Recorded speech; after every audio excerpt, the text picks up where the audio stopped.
Once a cheater, not always a cheater.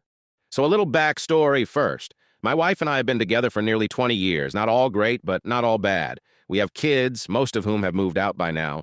Over a decade ago, I cheated on my wife, and it almost ended in divorce. We trotted along, never really fixing the damage I caused. At first, she was just glad I was home. Of course, having not fixed what was broken to begin with in our relationship, we eventually grew apart. At some point, she started spending time with someone else. BTW, he was also married.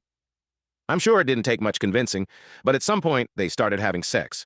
Sometimes a couple of times a day. I eventually caught on, and after a long battle to get them to end their relationship, we finally started working on ours.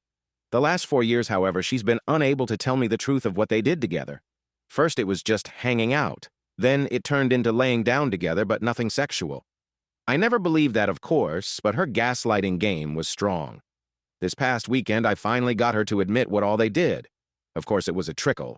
First, it was just kissing and making out. Then, it was other sexual things, but not sex. Then it was more sexual things, but not sex. You get the idea. It took a lot to get the truth, and I understand her trauma that led to her being unable to be honest. I get it, as I didn't want to tell her the truth either when I did it. I'm sure none of this is a surprise to people who have been cheated on and/or cheated. I'm sure the majority of those who read this would think it's silly that I've never considered leaving her, or that she didn't leave me. I do have this problem of needing to know details. I think I might be an emotional cutter. The details, of course, don't help me feel any better. But now that I've heard her say the words, I do have a little bit of peace. Of course, there is the old adage of once a cheater, always a cheater. If I'm to be fair, then this would apply to myself. It would mean both of us are irredeemable. I have a really hard time accepting that.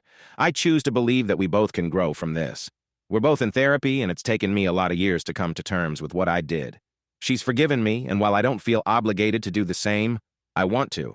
I want to because I love my wife.